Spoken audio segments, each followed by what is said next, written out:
So hi and welcome to Lisa Unplugged. In this episode, we're going to be talking about the golden age of Hollywood. Not just behind the screens, we're going to be particularly focusing on the actors and actresses.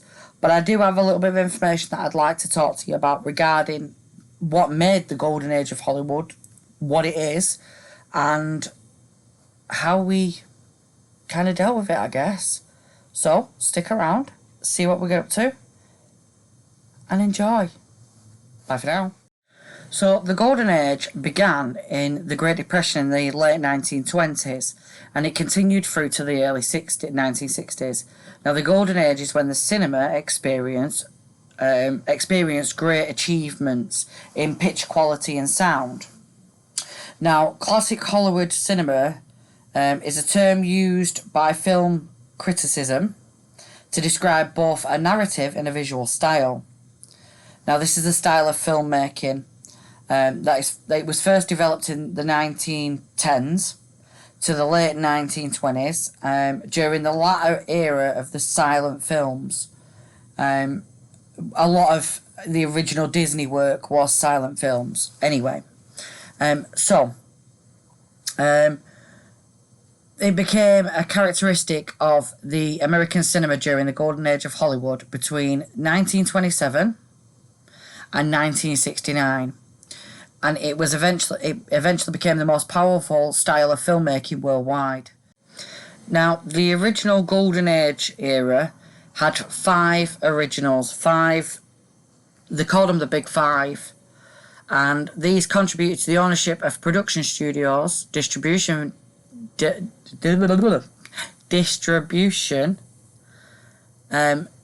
theatre chains, contracted with performers and filmmaking staff. Now, these were MGM, which, if you've ever been to Hollywood Studios, it was originally known as MGM, which is Metro-Goldwyn-Mayer. Paramount Pictures. If you're a Harry Potter fan, you've got to know who Warner Brothers are. 20th Century Fox, which is now part of Disney, and you're gonna have to forgive me, I'm hoping I'm gonna get this right, RKO Radio Pictures. Now, I've seen these before, I wasn't entirely sure who they were till I actually looked at the logo, which you're gonna see now. Now, along with the Big Five, we had two or three smaller ones, and the smaller smaller companies didn't have the distribution that the Big Five did, and they were Columbia Pictures, Universal Pictures, and United Artists.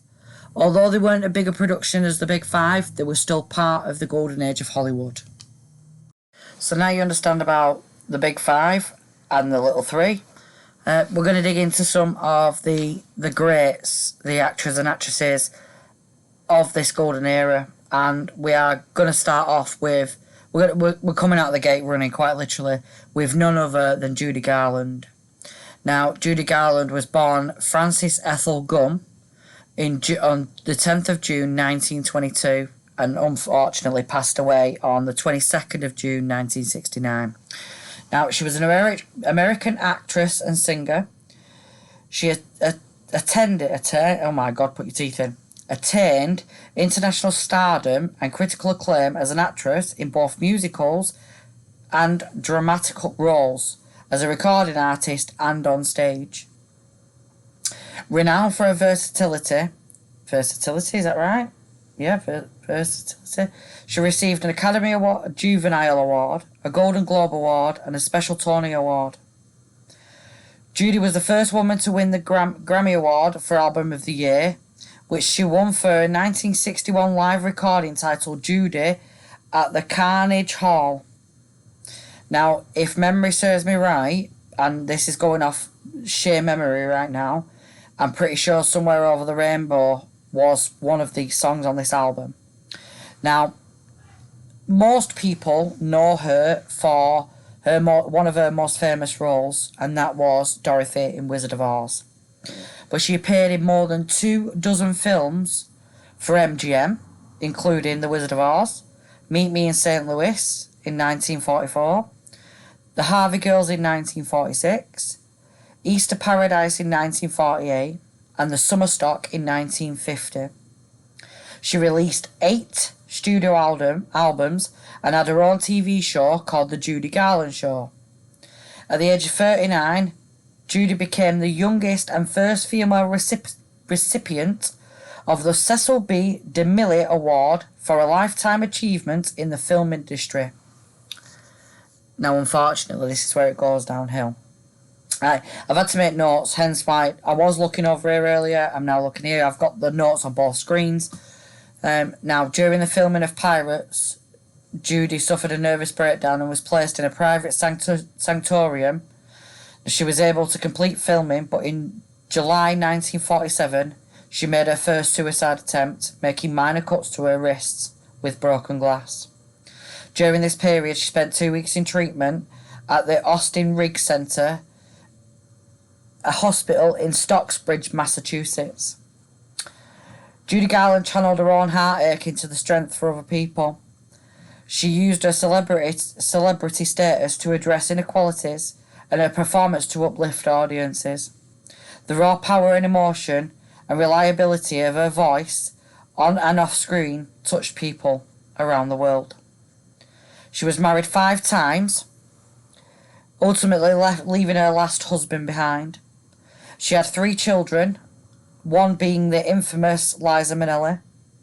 Now, her cause of death was said to have been overdose, but overdose over a long period of time of being on drugs. There's a lot of conspiracy theory around her death, in the sense of, was she poisoned and made it look like it was over a long period of time? Was it the medication that she was on that had just poisoned her over a long period of time? Again, it's just one of them ultimate things, isn't it? I guess. Now, originally, she was, do they call it interred, in Thorncliffe Cemetery, but in January 2017, with obviously request of her children, she was deinterred. Do they call it that? Or disinterred? I'm trying to read the notes as well. Disinterred and reinterred 2,800 miles away across the country at Hollywood Forever Cemetery in Los Angeles, where she can be found today. Now, where she's interred is like a little block of its own, and there's empty pits on either. I'm going to call them pits, and that sounds really awful, but it's true. Empty pits on either side of her where family can go. So I'm guessing it's a possibility that her children may end up on there. So Liza Minnelli and her son and her other daughter, and for the life of me, I can't remember their names, and I had them in my head a few minutes ago. Anyway, Judy was genuinely one that people still turn to today.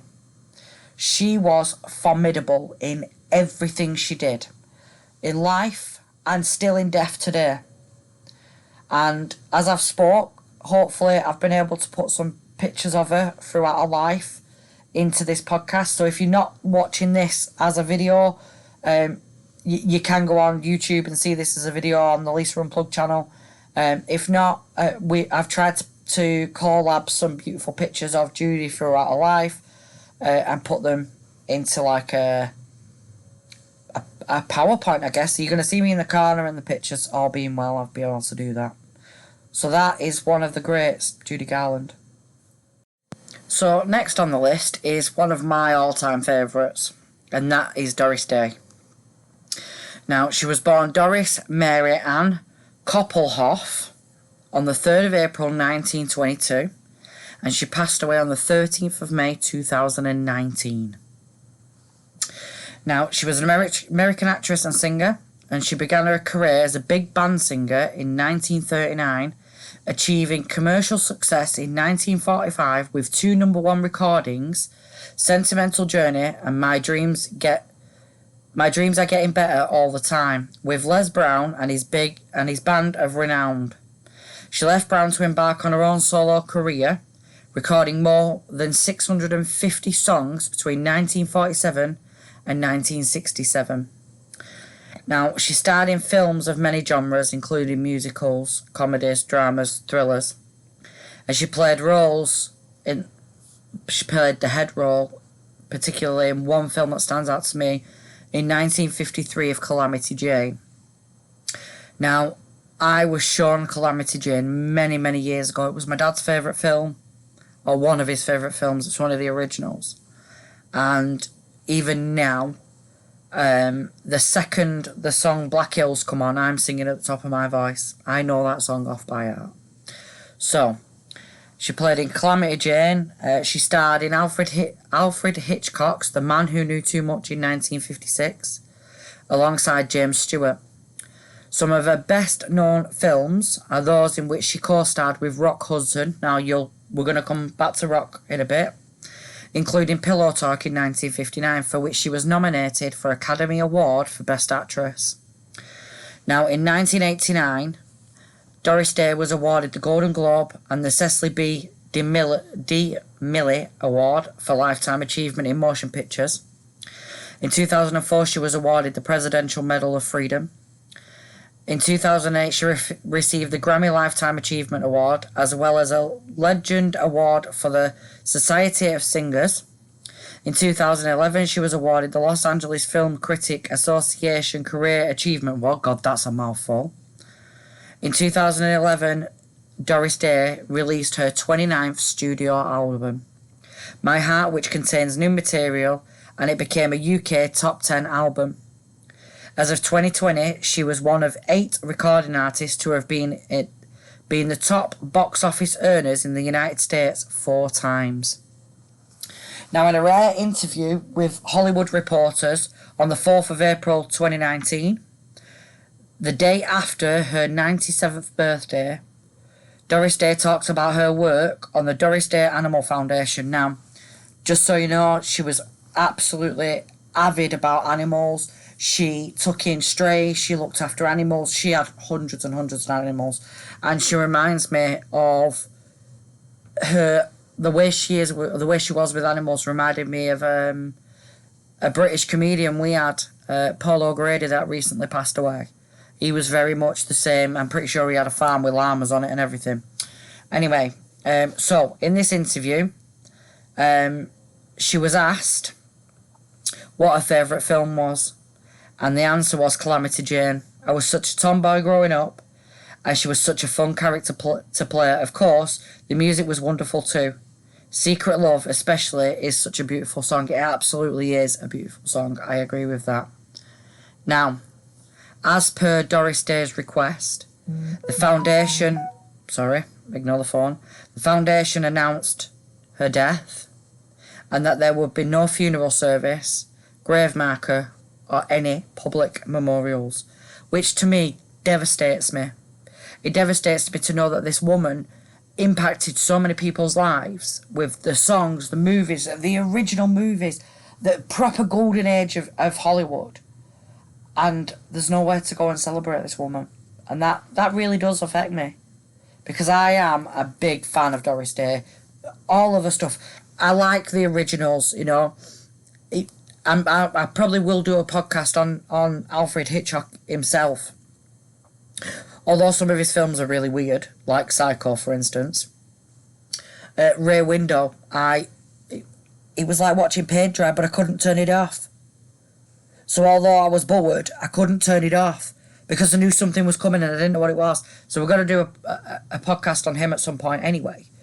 But Doris Day, there should be a place for people like me that want to go and say, thank you for giving us a life of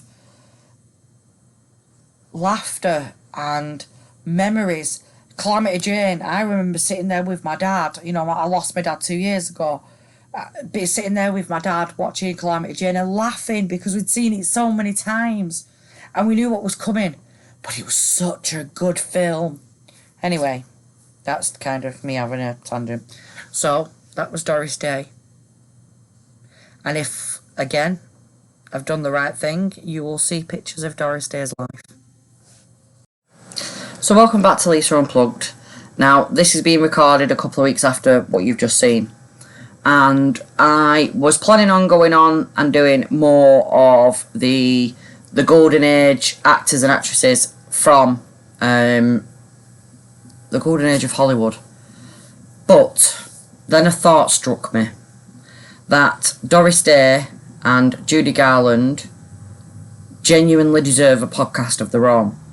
So I am going to do more. I want to do people like Rock Hudson and oh God,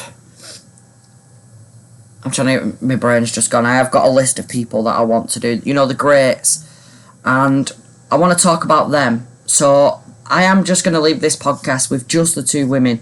It's 15 minutes long anyway. It's a lot of information to absorb from two formidable, incredible actresses. And I think they deserve just this podcast of their own.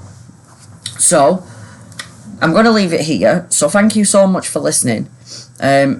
This will go out on Spotify as just a voice podcast, and it'll go out on, I'm going to say Instagram then. It'll go out on YouTube as a video podcast, so you're going to get to see basically what I'm seeing now. Or what you're seeing now, I should say. No, I'm seeing what you're seeing. Because even though I'm seeing myself still. So, thank you so much for listening. If you enjoyed this, please subscribe. Please give us a like, a comment, follow, share, etc. If you comment, we do read all comments and try and respond to all comments. Sometimes it's not easy to do that because they don't always come up as a notification. But we are here, we are listening, we are paying attention, and we will see you guys very soon. Bye for now.